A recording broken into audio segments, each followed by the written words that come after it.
Hello, my name is María Ducasse. Welcome to the series Emotion in Language at Work. Today I am presenting Module 9 on Persuasion, Lesson 1, Part 2, and we're going to be talking about enacting persuasion in televised business discourse, the variables language, gender and success. The points that we're going to go through are persuasion in entrepreneurial pitch, the persuasive content in research, discourse patterns in research, and then a case study comparing reality TV in Spanish and English, and the patterns that are found depending on a speaker's group. Finally, there will be a discussion, conclusions, and applications to the corporate world. So to start, our key concept is pitch. So to a definition of pitch. Daly and Davey provided one in their article in 2016, and they said, "The entrepreneurial pitch is a brief description of the value proposition of an idea or company which entrepreneurs use to present ideas to potential equity shareholders, such as business angels and venture capitalists, in the hope of securing the requisite equity or strategic partners for their business." So why are we here looking at persuasion? Why are we comparing the variables? Well, many people have called for research in this area from the literature. So there have been calls, for example, for the persuasive process to be looked at as an imperative now in our information age. There is also an argument to look at the cross-cultural perspectives because this research area is still in its infancy. And we also could learn a lot from cross-cultural knowledge in order to help business communication to address shifting workplace realities. And finally, from linguistics, there's been a call to compare across languages and text types to provide insight into language universals and language change. So, the research on persuasive content has been deeply carried out and well researched for a long time. The main focus is to demonstrate preparedness and passion. If you don't show preparedness and passion and levels of emotion, you're unlikely to be as persuasive. In addition, you should also use narrative. Types of narrative are personal stories, such as the founding of your company or your company's vision, or generic stories about marketing or strategy, or situation stories that put your products in context. So now to research on pitch. In 2012, the US and UK data collected by Pollack et al. Analysed 130 successful pitches from Shark Tank and Dragon's Den. The aim was to find a relationship between being funded and factor X. The factor X was when entrepreneurs were prepared and appeared legitimate, there was a higher chance of them being funded in their business. And then the discourse research. The discourse research differs from the content research in that discourse research is how something is said, whereas content research is what is said. So moving to the Daly and Davey 2016 research, where they looked at 13 successful pitches. Their aim was to establish the discourse structure of pitch and have a look at the linguistic, rhetorical and organisational features. They found that there are 10 steps in every pitch, some of which are obligatory and some not. The research on pitch in Peninsular Spanish has already been started, and you may have heard it in part 1 of this episode. It has been carried out by Garcia and Gomez using the same data that I'm going to talk to you about today. He discusses the interactional exchange with the panel and the presenters. So to research on pitch in 2 languages. You may have heard the previous part 1, where Garcia Gomez discusses the interaction between the panel and the pitching. He analyses 20 pitches, 10 from Spanish to Oportunidad and 10 from UK Dragon's Den. And this leads in to what I'm going to talk to you today, because I use the same data as he did. So the aim of this study is to provide evidence. The evidence to identify and characterize the main features of this popular but under-researched subgenre, pitch. How do people do it? In what order do they say things? Not just what do they say, but how. This way, we can provide practical advice cross-culturally for entrepreneurs preparing for their pitches and for educators designing materials to teach business students or potential entrepreneurs. So to our case study data. With reality TV, the data we can include is limited to the copies that are available for online viewing. For the Spanish program, Tu Oportunidad, it only ran for 3 months, and so there were less pitches available for us to use. The program won a prize in 2014 for encouraging initiative in difficult economic times. We have chosen 10 pitches, 5 men and 5 women, and 4 of them are successful. The other 10 are taken from the UK English Dragon's Den series that other people have been researching, as I said before. This series started in 2005 and is still running.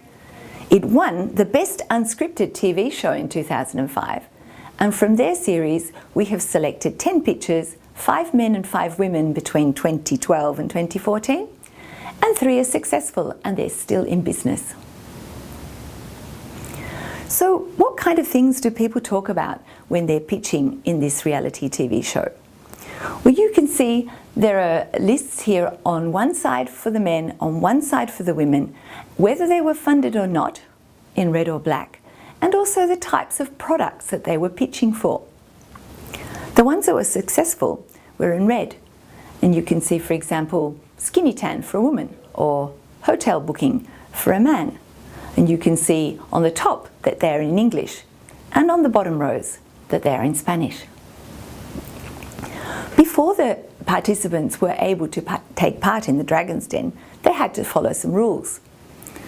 Knowing these rules is important because if the contestants follow the rules, then most likely we will find evidence of this in our discourse. So the rules was the entrepreneurs had to start the meeting by stating their name, the name of the business, the amount of money they were pitching for, and the percentage of equity they were willing to give away with their company. After that, during the 3 minutes, they were speaking to a panel and no one would interrupt them until the end of their pitch. The rules were the same in Spanish and translated into English. So I thought it would be interesting for you to see a couple of examples of pitch, where my colleague was interested in the interaction between the presenter and the panel. I'm only interested in what the presenters say. So here is an example, first in English from the Dragon's Den, the little coffee bag, and then an example from Spanish, from Tu Oportunidad, La Visera Ducha. My name is Carrie and I'm the founder of the Little Coffee Bag Company.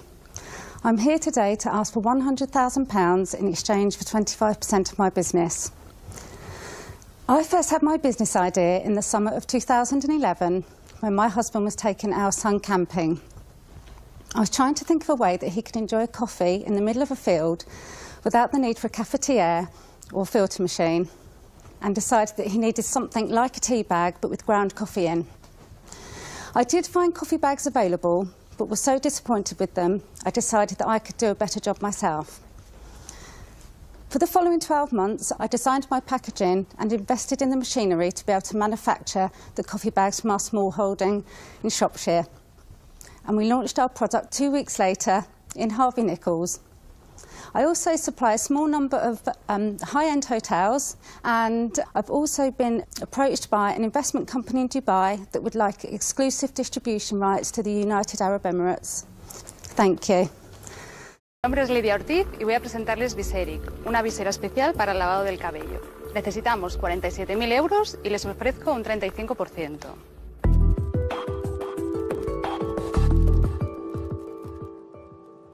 La función de Viserik es la de proteger ojos, oídos y rostro del agua y del jabón mientras se efectúa el lavado del cabello. Es una visera flexible, ligera y 100% estanca, gracias a su diseño y a su sistema de ajuste de la cabeza. ¿Qué se consigue utilizando Viserik? Viserik permite lavar la cabeza en entrar en la ducha con gafas o lentillas puestas. También permite lavar la cabeza de los niños pequeños cómoda y relajadamente. El agua no cae en la cara, se acabaron los llantos, los berrinches y los nervios a la hora del llanto. Y Serie también facilita el lavado del cabello a personas mayores, ya sea en casa o en residencias. Mi situación es la siguiente. Hemos finalizado los prototipos con éxito y necesito su financiación y su ayuda. So now we know what kind of things people say and how they say it in pitch. We go now to the methodology and to the analysis. So those two pictures were examples of text. And we know that texts, which are doing different jobs in the culture, will unfold in different ways. And they work through different stages or steps. Now, the stages or steps can be obligatory or optional. In these two, you can see the purple colouring is what is obligatory, following the rules of saying what your product is, saying what your business is, saying how much money you are prepared to share with the panel. And in white is what is beyond what is obligatory, what is optional. So we're interested in looking at what do they say when it's not obligatory? What do they say in those optional moves? Now, talking about moves, each move has a particular function. As the quote said, in the text, in the pitch, every part has a different function. So the functions are opening, you identify yourself, the name, the origin of the company, the product. Another function is the proposition. You state your financial motivation. Another function is the purpose. You reinforce the need for the product or its results or claims. And then another function is to talk about the product, where you describe it and explain its development. Another function is business. You clarify how the product works in the marketplace by explaining any business development. A last function is closing, where you indicate it's the end of the monologue and no more interaction is taking place. In purple, you can see that these are the obligatory ones. In black are the ones that are optional, and these have been found in some of the presenters, but not in all. So you can see in the move sequence, what they say first is move 1. What they say second is move 2, etc. Move 3, 4, 5, and some people even have 6 moves. Now, in the very first move, it's likely that everyone is going to introduce themselves. And sure enough, you can see in red that the highest number of speakers per move add up to the total number of speakers. There are 20. Then if you look at move 2, you can see only 16 of the speakers actually stated a financial motivation, but the others did it later on. And then in move 3, you can see 9 of the speakers, so 9 out of 20, they actually explained the purpose for their product. Others did it in move 2, in move 4, in move 5. And then to talk about the product. It was most common in move 4. So half of the speakers had 3 different moves before they actually spoke about their product. And in move 5, the larger number spoke about the business, but as you can see, only 12 people actually spoke about business at any stage. And then in move 5, there were only 10 of them who were doing the closing. And then some of them in move 6 didn't have anything at all. It was quite a long pitch if you had 6 stages. So now let's divide it up. We've divided it up by the English men and women. And the colour coding helps you have a look to see whether first, if it's bold, they were successful and they're on one side of the screen, and actually all women were successful. It's just a coincidence. It was the random sample that we found. And if you look across the top, they all have the same opening. And if you look across the bottom, they all have the same, almost, closing, except one person who spoke about traffic signals at move 5, closed. Can you see that he didn't even speak about business? Not surprising. he also wasn't funding and was not successful. Now looking at the Spanish men and women, straight away you see all the zeros across the bottom and no purple across, because there was no closing stage in Spanish. This is already quite particular. They stopped speaking about their product or about business and stopped. This is quite unusual. So we can see already a difference between Spanish and English. They go through their opening stage, they do their business proposition, and then in move 3 it starts to change a bit, product, purpose, business, and then more than likely at move 4 they stop after going through the stages and talking about their purpose or their product or their business. When we put them all on the same screen, we can see now the variables across language and gender, and this way you can look at one group altogether, all the English, another group, all the Spanish under each other, then on the other side all the men and all the women.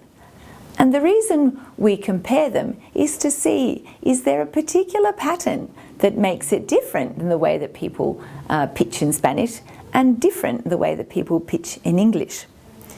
Everyone agrees on that opening. Everybody. There's a number 10.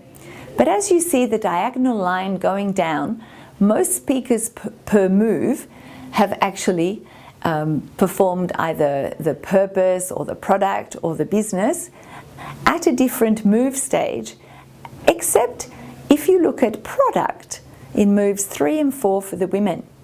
Half of them did it in 3 and half of them did it in 4. Because there wasn't a majority, there we are, we have 2 red numbers in that screen, and no, it wasn't a mistake.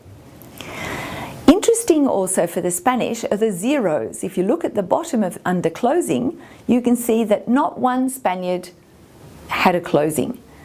And if you look at the English under closing, you can see all 10 English carried out their closing. Between the men and the women, you can see that the women make their business proposition a bit faster in move 2. The men, fewer men, but you know, there's still 7 of them. It's not really a huge difference. And that's probably the only main difference. So now I've been presenting my findings, and I'd like to compare what my partners in research in another university found, where I presented that there were 4 obligatory stages and 6 that were optional. The Daly and Davey colleagues, they found identifying oneself and one's company, product, service, of course, was obligatory. We know, it's the rules. Announcing the amount of investment required was obligatory, also part of the company rules. Explaining or presenting the product, also part of the reality TV. But look at number 6, it says describing future plans. They found a move that was not present in the 20 that I found. So they have a different move than mine, and I also have as a move a different one in explaining the purpose of the product. We've come to the end now of comparing successful, unsuccessful, male, female, English and Spanish. And what we can say is, in the end, the role of the speaker is constrained by the context. They result in formula types of institutional interaction. They follow the rules. This is how we ask for money before a studio audience in a panel, and these are the rules we follow. So the findings actually reflect the context and the rules, particularly the first 3 that are obligatory. Unpacking the rest of the formula for pitch was quite a challenge. In the end, my context was different in that I had Spanish and English, so perhaps that's why I vary from the others who only looked at English. The Spanish were shorter generally. They had 4 moves. They didn't talk so early about business. They didn't speak so much about business development, and they had no closing. The English, on the other hand, had longer moves. They spoke 6 different functions, and they all spoke about business, and they all did a closing. So these are trends. I can say from the patterns presented, a trend has been identified for the possible use of language in pitch for workplace communication. It would be interesting to run further research, as this program has actually been run in 20 other countries, and to look within each move, it would be interesting to see the rhetoric. What kind of rhetoric do they use in each move stage to make them actually more successful? I have a list of references for you if you are interested in reading about this, and then a quiz. There are 10 questions. I won't run through the 10 questions.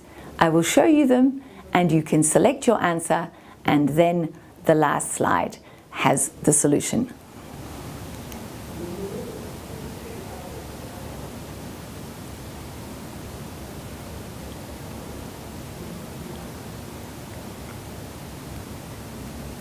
Here's your key. Thank you very much. This is the end of the module 9 in Persuasion, Lesson 1, Part 2. You can continue with the Canal UNED lessons in Emotion in Language at Work with Module 9 in Persuasion, Lessons 2 and 3 on the fallacies presented by Mercedes Díaz Prados. Thank you.